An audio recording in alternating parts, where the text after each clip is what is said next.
Gracias, hermanos. Pueden volver a sus asientos. Damos gracias a nuestro Dios Jesús, el Mesías prometido desde el Antiguo Testamento. Jesús es el Mesías a cual nosotros, por la cual cantamos, por la cual adoramos y por la cual damos gracias en esta mañana. Es la razón por la que estamos en este lugar, cada uno de nosotros. Seguimos, hermanos, en nuestra serie en el libro de el Evangelio de Marcos, el Evangelio de este siervo de Dios, quien a través de lo que escribió, hoy nosotros vemos tantas enseñanzas que podemos extraer del Evangelio de Marcos. Marcos es el Evangelio más corto, más preciso de los 4 evangelios. Usted va a ver, y hoy es un ejemplo de eso, que Marcos pasa de un evento a otro y no da muchos detalles. Y Marcos comienza hablando de un tema y luego pasa de un tema y dice, es muy particular, y luego esto y luego aquello y después esto y después aquello. Es la forma de escribir Marcos. Él tiene un mensaje que decir y está presentando a Jesús como un siervo. Y como de un siervo no hay mucho que hablar, está hablándole a una comunidad mayormente romana. Ellos no entienden tanto de Jesús, entonces él trata de ser lo más rápido, lo más conciso y lo más simple posible a esta comunidad romana a la cual Marcos está escribiendo. El capítulo 5 de Marcos, que hemos visto por las pasadas semanas, vimos que está muy claro al lector cómo Jesús se presenta a sí mismo como una persona extraordinaria, no como cualquier ser humano, aunque tenía la capacidad de ser hombre, ser 100% Dios, 100% hombre. Marcos se presenta aquí y lo vemos a él comenzando el capítulo 5 calmando la tormenta. Hay una tormenta, los discípulos desesperados, y Jesús calma la tormenta. Luego que calma la tormenta, llegan al otro lado del mar de Galilea, del lago de Galilea, y se enfrenta a un endemoniado, a una persona que estaba influenciada, estaba poseída por muchos demonios. Luego pasa y luego viene y sana a una mujer que sufría de una menstruación, de un flujo de sangre por 12 años. Luego que Jesús sana a esta mujer, dice que resucita a la hija de Jairo, quien había muerto. No es una persona cualquiera, es una persona que al leer esto, al ver estas cosas que nosotros vemos en la persona de Jesús, debe llenarnos de sorpresa, de asombro por la persona de Jesús. Y en esta mañana es lo que yo quiero ver, es el tema que yo quiero tratar con ustedes en el capítulo 6 de Marcos. Un Jesús asombroso o asombroso Jesús. Ese es el tema que vamos a estar viendo en esta mañana. Cómo Jesús se presenta como ese Jesús de asombro, que las personas lo podían ver y decir, wow, ¿quién es esta persona? ¿Por qué hace esto? ¿Por qué hace aquello? El asombro, hermanos, en nuestra sociedad es una joya rara. Es algo que en nuestro tiempo se está perdiendo, especialmente en la iglesia. Especialmente entre los cristianos se está perdiendo ese asombro por la persona de Jesús, porque no hemos centrado una cosmovisión humanista, no hemos centrado más en el hombre que en Dios mismo. Una persona dijo de esta manera: la iglesia ha divinizado, ha exaltado al hombre y ha tratado de humanizar a Dios. Esta sociedad en que nosotros vivimos ha tratado de poner al hombre como la persona más exaltada, como la persona más importante, y se ha olvidado de Dios. Estar asombrado es una sensación de despertar en nosotros la grandeza de quién es Dios, de quién es Jesús. Es un sinónimo de admiración, de conmoción, espanto, sobrecogimiento, fascinación por algo o por una persona. Es un asombro reverente que nos lleva a nosotros a una obediencia de que hay un ser, hay una persona superior y más exaltado que nosotros mismos.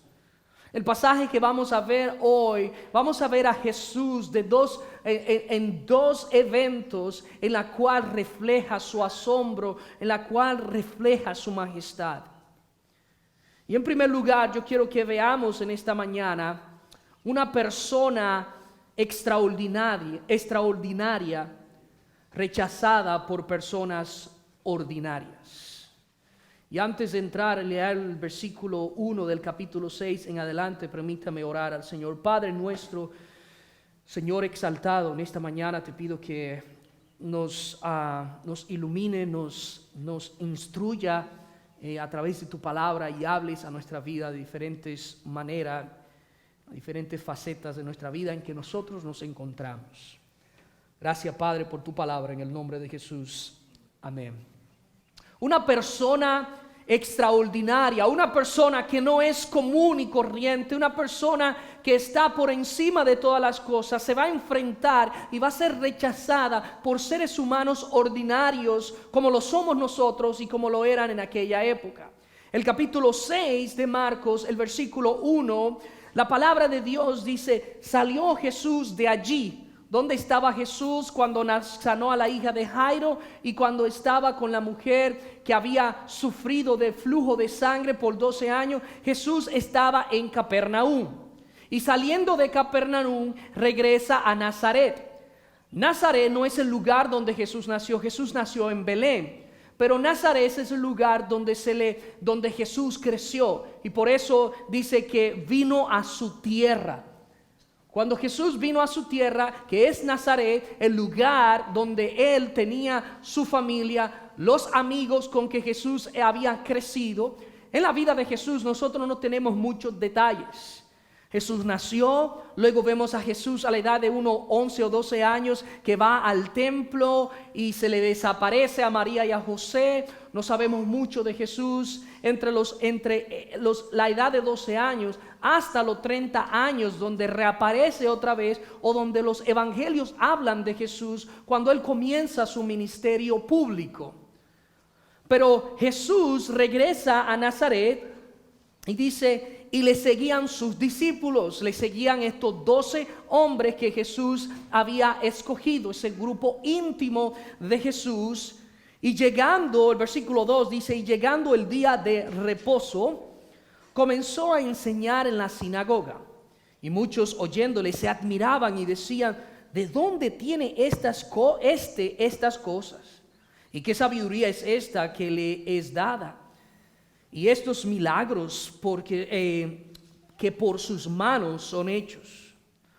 Los nazarenos se cuestionan a sí mismos y comienzan a hablar, decir: ¿quién es esta persona? ¿Quién es este Jesús que se ha convertido en un rabino y que tiene un grupo de personas que le siguen? Ellos no conocían ni habían experimentado esta faceta de Jesús. Estas personas que están cuestionando a Jesús eran personas que habían visto a Jesús crecer, nacer y estar con ellos alrededor. Así que estas preguntas que ellos están haciendo no es necesariamente de asombro, sino son unas preguntas de burla o sarcástica, porque ellos dicen: ¿quién es esta persona? Y el versículo 3 nos explica más bien lo que ellos estaban pensando. ¿No es este el carpintero, hijo de María, hermano de Jacobo, de José, de Judas y de Simón? ¿No están también aquí con nosotros sus hermanas? Y se escandalizaban de él. No es que en esta época se menospreciaba a los carpinteros, pero un carpintero no se esperaba que fuera un rabino, un maestro, una persona que enseñara en la sinagoga. Cuando Jesús llega, se le da la oportunidad de hablar en la sinagoga. En la sinagoga no se le permitía hablar a cualquier persona. Tú tenías que tener una reputación o tenías que ser una persona experimentada para poder hablarle los sábados que se reunían en las sinagogas. Así que ellos se sorprenden y dicen, oh, no habíamos escuchado a Jesús hablar de esta manera, mucho menos lo habíamos visto hacer estas obras que Él está haciendo. Y luego el versículo 3 dice, ¿no es este el hijo de María? Esto es una expresión de desprecio. Porque en aquella época al hijo, al hombre, cuando crecía o cuando era un adolescente, el identificarlo con la madre era una ofensa. Recuerde que Jesús cambia la perspectiva de los judíos en cuanto a las mujeres. Pero las mujeres antes de la llegada de Jesús no tenían aprecio, no, eran en cierta manera puestas a un lado.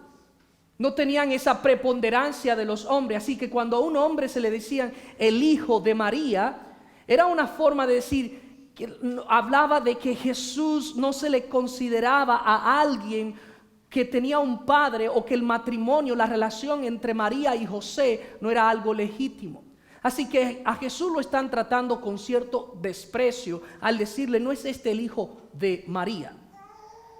Y luego él dice, habla de sus hermanos. Y cuando habla de sus hermanos, Marco está tratando de decir, sus hermanos lo conocemos, sabemos quiénes son ellos, y no hay nada de especial o de extraordinario en sus hermanos, como lo es de haber en Jesús.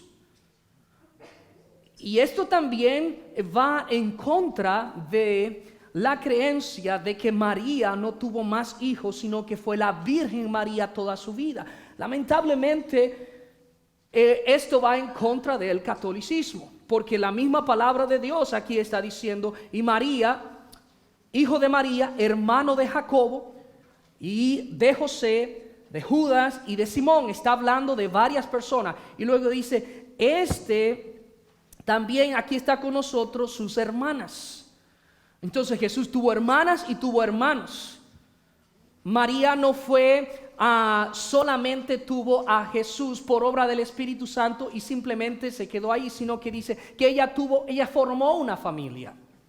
Ahora, la forma en que Jesús vino y nació, la Biblia nos describe y dice que fue por obra del Espíritu Santo.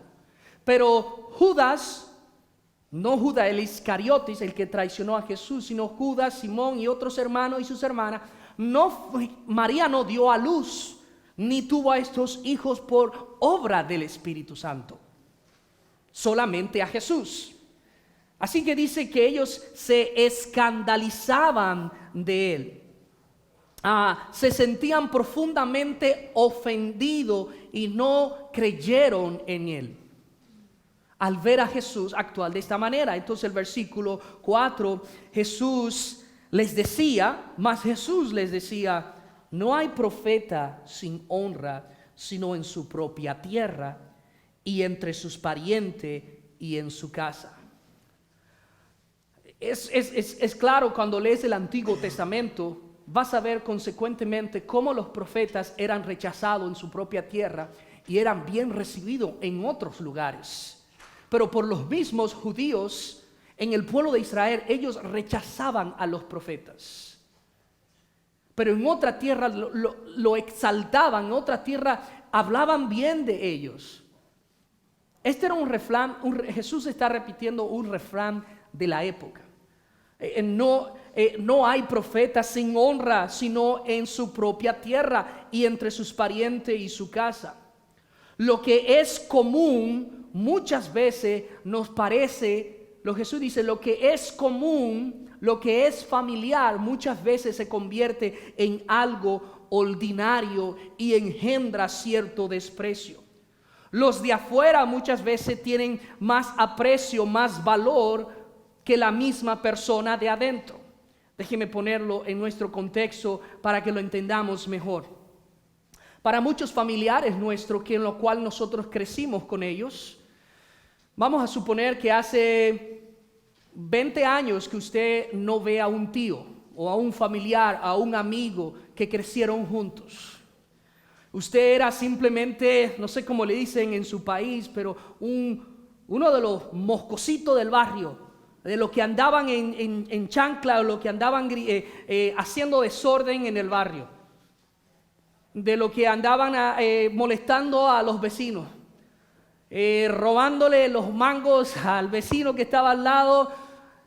Esa es quizá la persecución. Wow, mira, ahora yo recuerdo que el señor Julio, yo le he quitado los aguacates te recuerde todas las travesuras que usted hizo. Esa es la mentalidad que usted deja. Ahora, Jesús no dejó esa mentalidad. Jesús era perfecto desde su niñez. Pero ahora imagínese que usted regresa a ese lugar y ha formado una familia, usted ha madurado ha aceptado al Señor, ha madurado en su fe, tiene hijos, tiene un trabajo estable, ha creado, qué sé yo, ha tenido una profesión. Para estas personas, usted sigue siendo el mismo muchachito del barrio con la cual crecieron y la cual vieron molestar en el barrio. Aún le cuesta a muchas personas, en serio.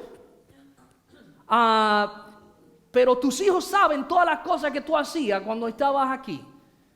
Porque le cuesta quizá ver los cambios que se han producido en su vida y la imagen que ellos tienen, familiares nuestros o nuestros propios padres. A veces nuestros propios padres nos dicen, a mí no me importa que sea un doctor, que sea un profesor, que sea esto. Si tengo que dar un jalón de oreja, te lo doy, ¿entiendes? Usted sigue siendo el mismo muchachito de la casa. A veces nuestros padres, como que lo familiar se convierte en algo ordinario y no aprecian eso, o amigos o lo que sea. Con Jesús aquí está pasando lo mismo. Estas personas habían visto crecer a Jesús, habían estado con Jesús y nunca percibieron que este niño no era algo normal. Que este niño había algo especial, es el enviado de Dios. Ahora Él viene, lo demuestra a través de su enseñanza, lo demuestra a través de sus señales, y aún así ellos siguen con esa incredulidad. No, es que tú no puedes. Tú no puedes ser esa persona tan extraordinaria porque nosotros te vimos crecer.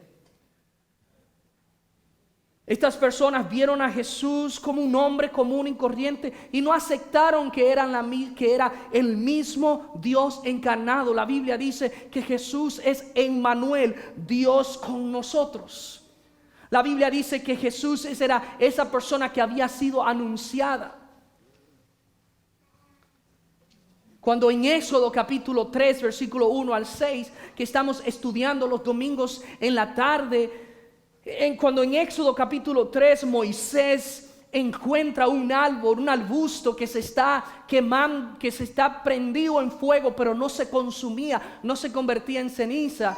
Y de momento dice la Biblia que del árbol sale una voz que dice: Moisés, Moisés, quítate el calzado de tus pies, porque el lugar donde estás santo es. Que dice que cuando Moisés escuchó esto se estremeció y tuvo gran temor porque estaba justo a la presencia de Dios. Y él dice que se reverenció delante de Dios. El respeto, el asombro de Moisés, sin entender todo de Dios, pero él entendía que estaba justo en la presencia de Dios. Y ese asombro por la persona de Dios. Hermanos, nosotros no necesitamos una revelación de Dios. No necesitamos un sueño o una visión de Dios para entender que la presencia de Dios está en nosotros, mora en nosotros a través del Espíritu Santo. Y que nuestra reverencia no es a un lugar, nuestra reverencia es en nuestras vidas.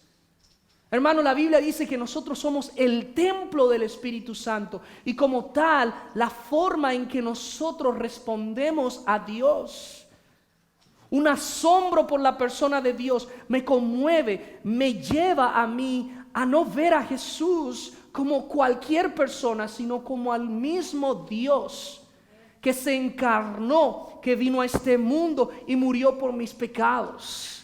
La forma en que yo respondo a ese mensaje, a esa persona, debe transformar la manera en que yo pienso, la manera en que me comporto, la manera en que hago las cosas.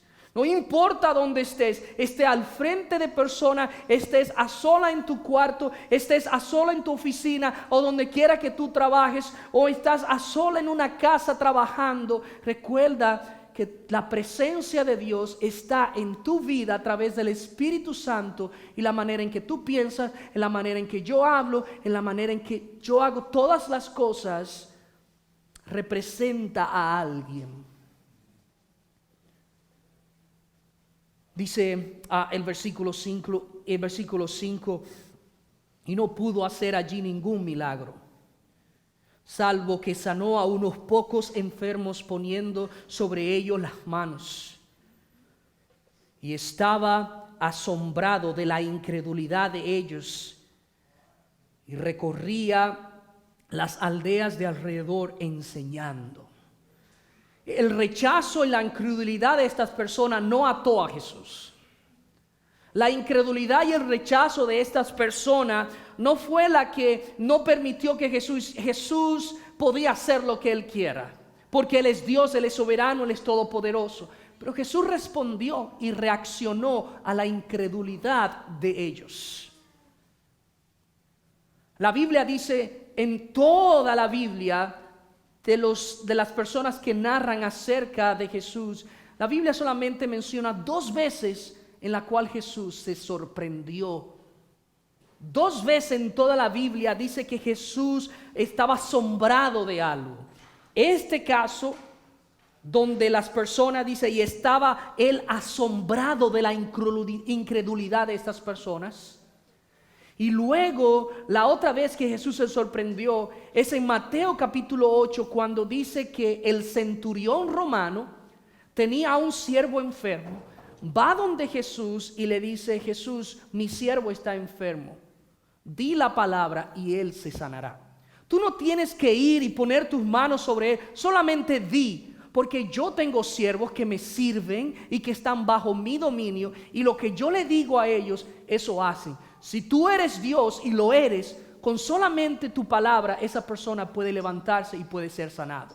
Dice Mateo 8, dice que Jesús estaba maravillado por la fe de este centurión romano.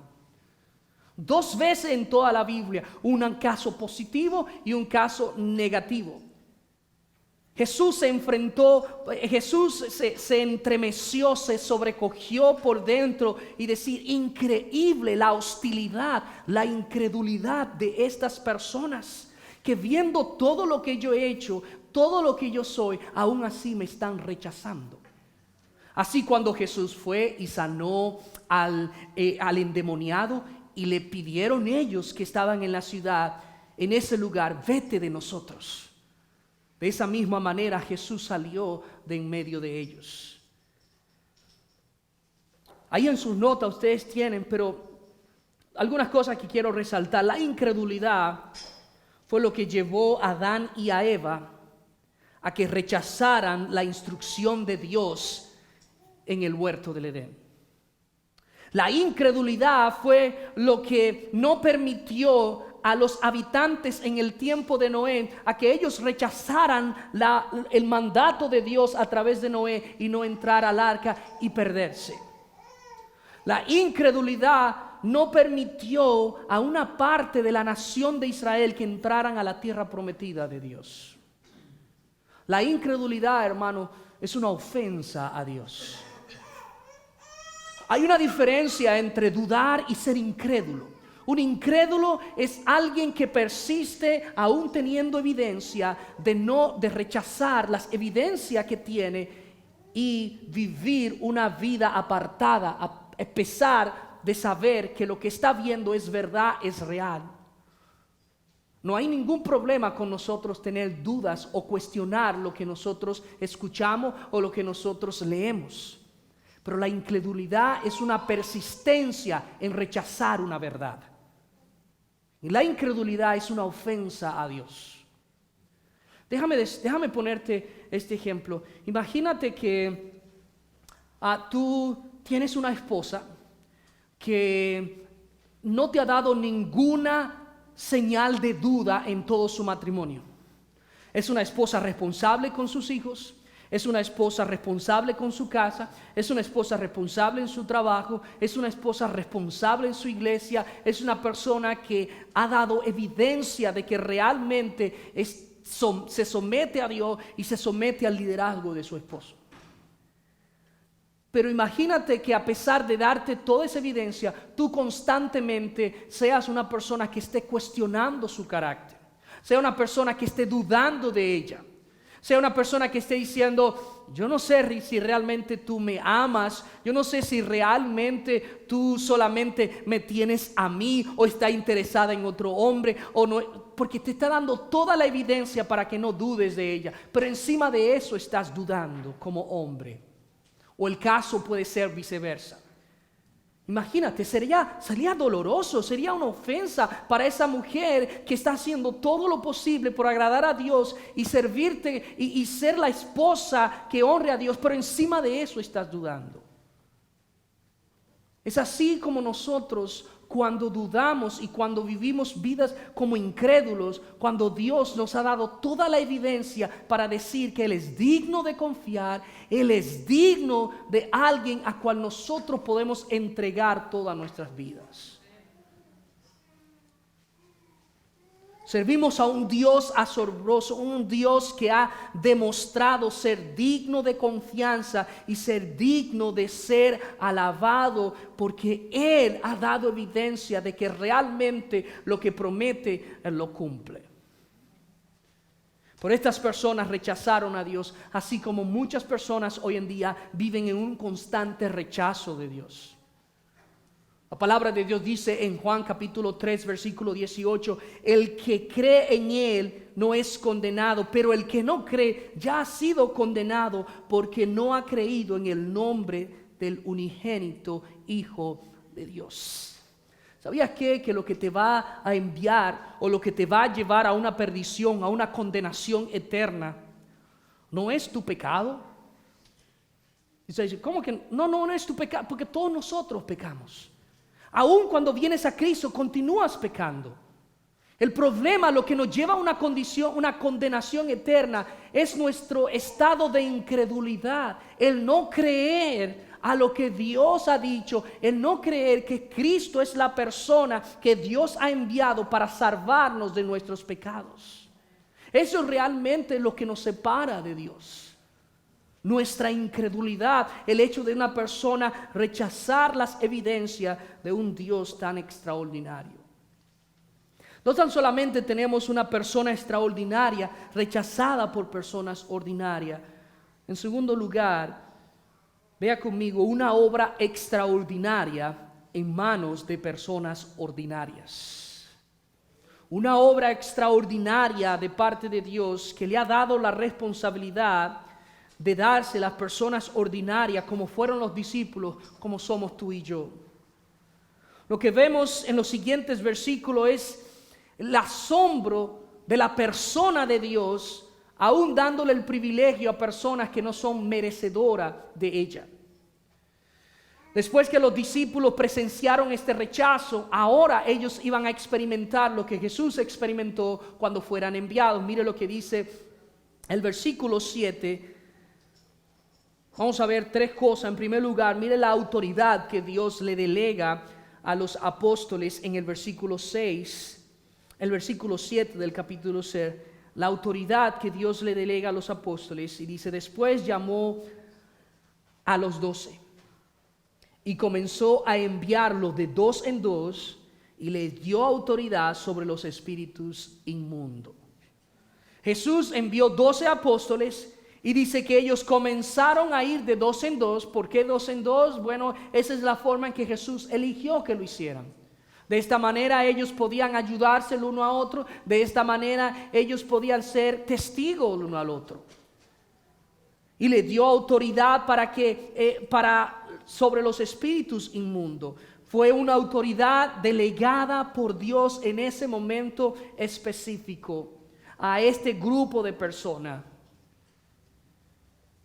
Luego dice, en segundo lugar, mire la dependencia que tuvieron los apóstoles al mensaje que Jesús le había encomendado. Dice, y les mandó que no llevasen nada para el camino, sino solamente un bordón, que un bordón era un bastón para defenderse de los animales salvajes o de los ladrones que ellos iban a enfrentar, porque iban a ir a lugares peligrosos.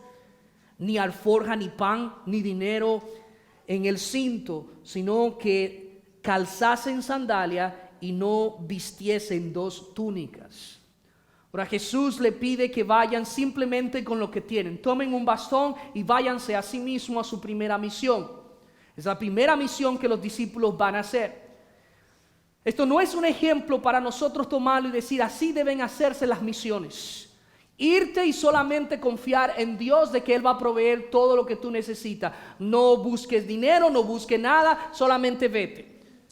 Tengamos aquí este pasaje. Número 1, estas personas salieron a una misión corta.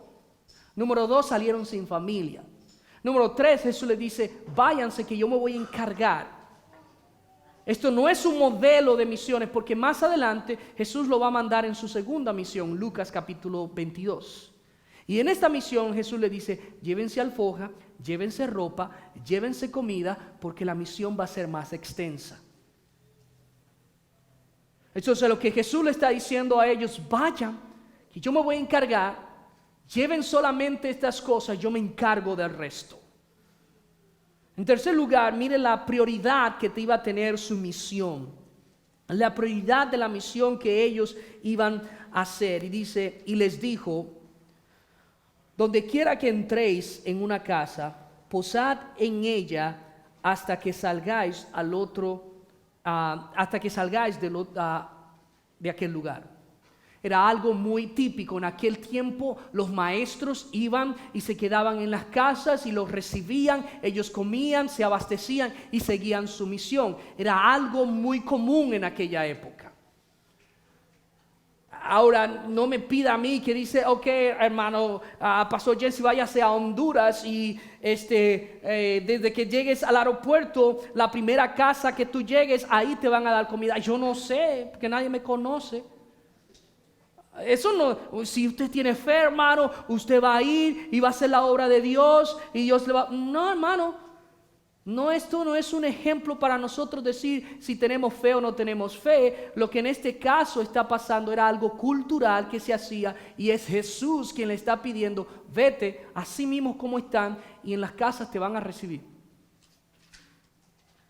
Luego dice, y si en algún lugar no os recibiesen ni oyeren. Aquí le va a decir, te van a recibir en algunos lugares, pero en otros te van a rechazar. Salid de allí y sacudí el polvo que está debajo de vuestros pies, para testimonio de ellos. De cierto que os digo que en el día del juicio será más tolerante el castigo para Sodoma y Gomorra que para aquella ciudad. Ahora déjeme explicar qué es lo que significa esto de sacudir el polvo de los pies. En Jerusalén, cuando una persona salía de Jerusalén, se iba a enfrentar con lo que son gentiles, personas fuera de Jerusalén que no eran judíos. Cuando una persona llegaba a Jerusalén, hacía en muestra, sacudía el polvo de sus pies como una señal de contaminación al estar con el pueblo que no era judío, y ellos sacudían el polvo de sus pies antes de entrar a la ciudad de Jerusalén. Ahora, ¿qué significa estas cosas? Lo que Jesús aquí le está enseñando, lo que implicaba es que el evangelio que ellos iban a enseñar, iba a predicar, por algunos iba a ser aceptado y por otros iba a ser rechazado. Y lo que ellos estaban haciendo al rechazar el evangelio, acumulaban juicio para sí mismo. Cada vez que una persona escucha el evangelio y lo rechaza, está acumulando juicio en un sentido de un rechazo a un mensaje que está escuchando. Ellos son culpables por rechazar lo que ustedes están enseñando, por rechazar lo que yo estoy dándole. Y lo que Jesús está enseñando aquí, mira, cuando vayas a llevar el evangelio y estas personas están renuentes y están rechazándote, olvídate, sigue adelante. Pasa a la otra persona, pasa a la otra casa, pasa al otro lugar. Es un principio. El mismo Jesús dice, hermanos, os digo, no echen las perlas a los cerdos. Lo que Jesús está diciendo, no insista cuando una persona está rechazando constantemente el mensaje que tú estás entregando. Ahora, esto no es una excusa para tú decir, bueno, hermano, yo tengo 3 días consecutivos diciéndole a una persona que venga a la iglesia, ya yo me cansé, voy a echarle la perda a los cerdos, no voy a estar perdiendo mi tiempo. No es eso. Lo que sí nosotros debemos hacer es ser persistente. Y Jesús le enseñó a ellos ser persistente, pero iba a haber un momento en que ellos se iban a cansar. Y Jesús dice, ok, pasa al otro lugar, a la otra casa, a la otra ciudad. Hay un principio para nosotros, hermanos. Nuestra responsabilidad es compartir el evangelio. Y no debemos cansarnos de hacer esto. Pero tampoco podemos perder todo nuestro tiempo y toda nuestra energía cuando alguien constantemente lo está rechazando. Hay otros que necesitan escuchar el evangelio. Sigue orando por esta persona, pero aprovecha esto, aprovecha tu energía, tu tiempo con alguien más. Y si esa persona te rechaza, sigue orando por esa persona, sigue persistiendo. Pero hay muchas personas que necesitan escuchar este mensaje del evangelio. Versículos 12 y 13 dice, y saliendo predicaban que los hombres se arrepintiesen, y echaban fuera muchos demonios, y ungían con aceite a muchos enfermos, y los sanaban. Ahora déjame explicar algo, hermanos. Si usted lee este pasaje, el enfoque de lo que Jesús está diciendo aquí, ustedes prediquen el evangelio. La misión de ustedes es proclamar el evangelio para que las personas se arrepientan. Encima de eso, Jesús le dio autoridad. Autoridad para echar fuera demonios, autoridad para sanar enfermos. Sí, Jesús le dio esta autoridad a los discípulos. Le dio este privilegio a los discípulos. Lo que la Biblia a nosotros nos ha dicho y el mensaje que la Biblia a nosotros nos ha dado es que vayamos al mundo y llevemos el evangelio enseñando a toda criatura de que obedezcan a la palabra de Dios. La señal mía para ver si el mensaje que yo estoy predicando no es hacer señales, ni sacar fuera demonios, ni hacer grandes milagros. Ese no es mi enfoque en este tiempo. Yo no quiero engañarles a ninguno de ustedes, ni hacer una publicación y decirle, hermanos, ¿saben qué? El martes a las 7 de la noche tenemos una noche de milagros. Vengan que van a ser sanados. Porque yo no tengo la potestad, ni el poder, ni la autoridad de hacer esto. Mi potestad y el poder que yo tengo es de predicar el evangelio que Dios me ha encomendado. Nada más. Tampoco es mi potestad de quién lo recibe o quién lo rechace. Mi responsabilidad es entregar la palabra de Dios.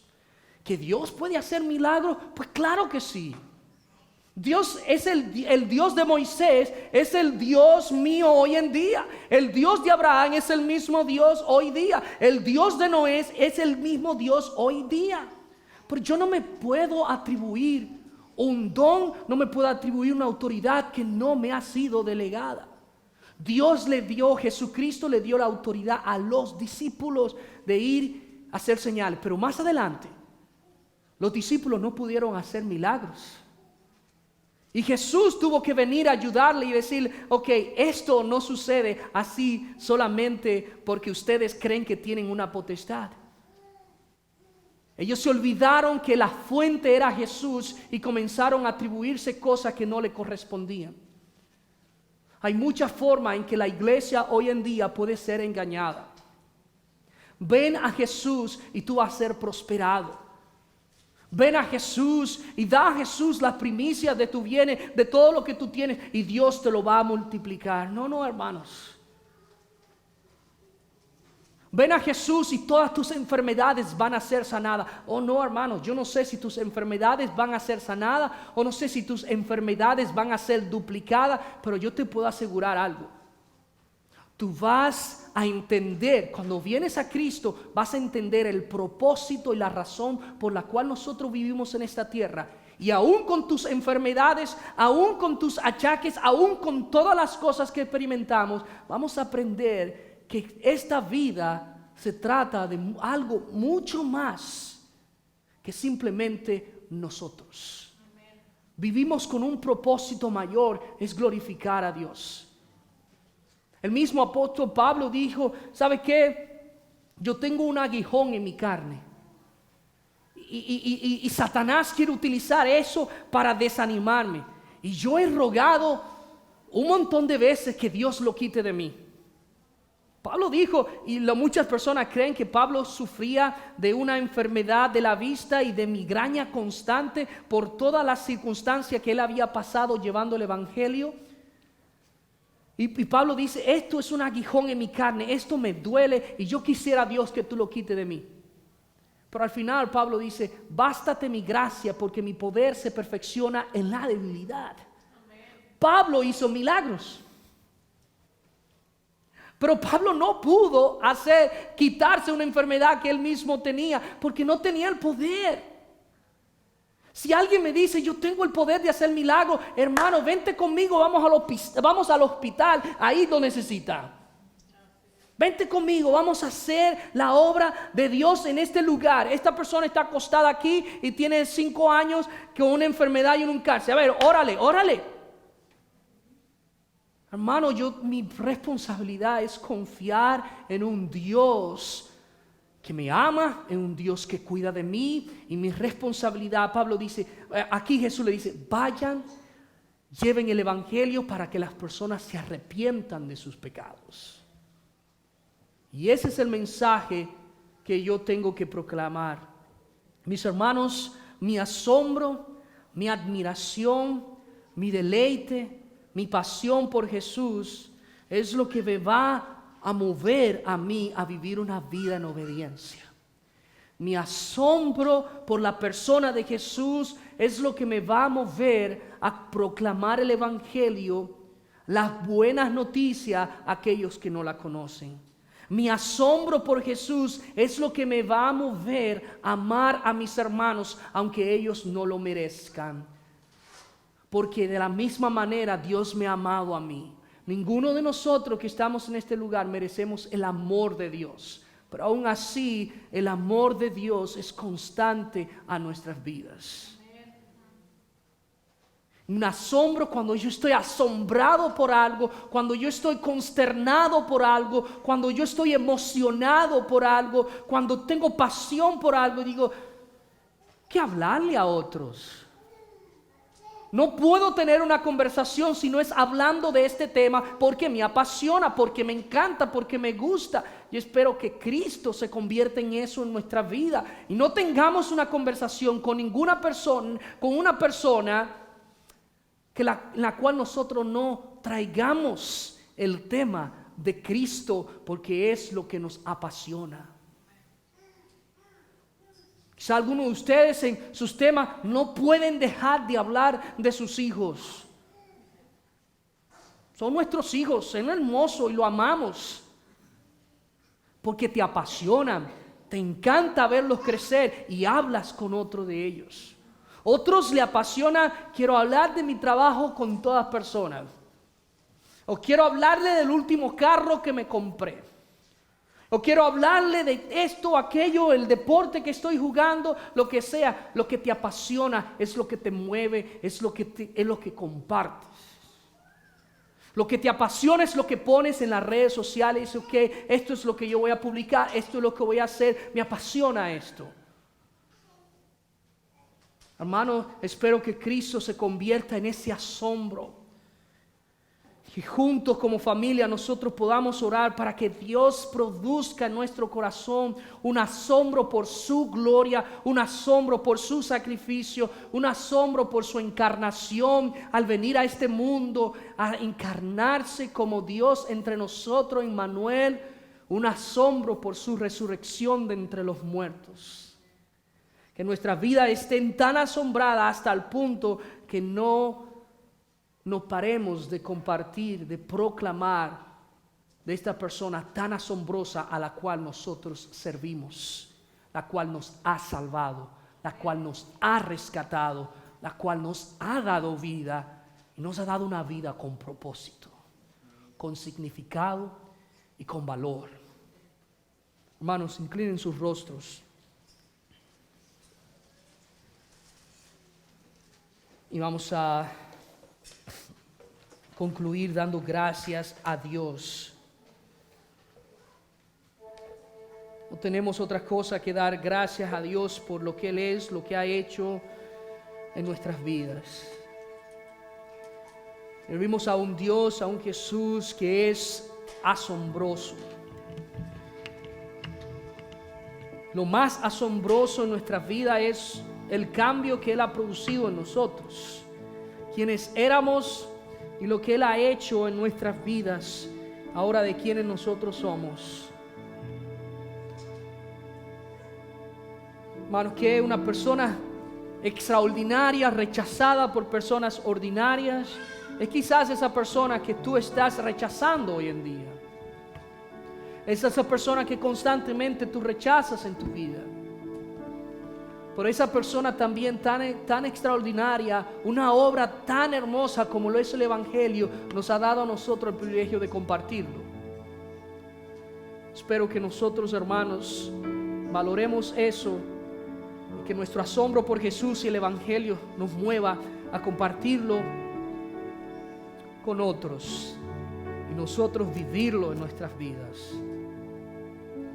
Gracias, Señor, por tu pacto. Gracias por tu sangre derramada en la cruz. Es ella la que hoy nos mueve, nos apasiona a estar en este lugar y a juntos nosotros adorar de este gran Dios a quien nosotros servimos. Que para muchos parece una locura, que para muchos parece esto no tiene sentido. ¿Cómo hablar de un Jesús que resucita muerto, un Jesús que hace milagros? Dios, es ese Jesús que nosotros hemos recibido, que hemos aceptado, por la cual hemos decidido vivir. Y si Dios, tú no hubiese resucitado, Pablo dice que nosotros fuéramos las personas más miserables de esta tierra. Pero porque tú resucitaste y porque tú, Dios, lo entregaste todo y nos diste vida, nosotros tenemos un mensaje que compartir, un mensaje que proclamar. Es la persona de Cristo. Gracias, Señor, por tu palabra. En el nombre de Jesús. Amén.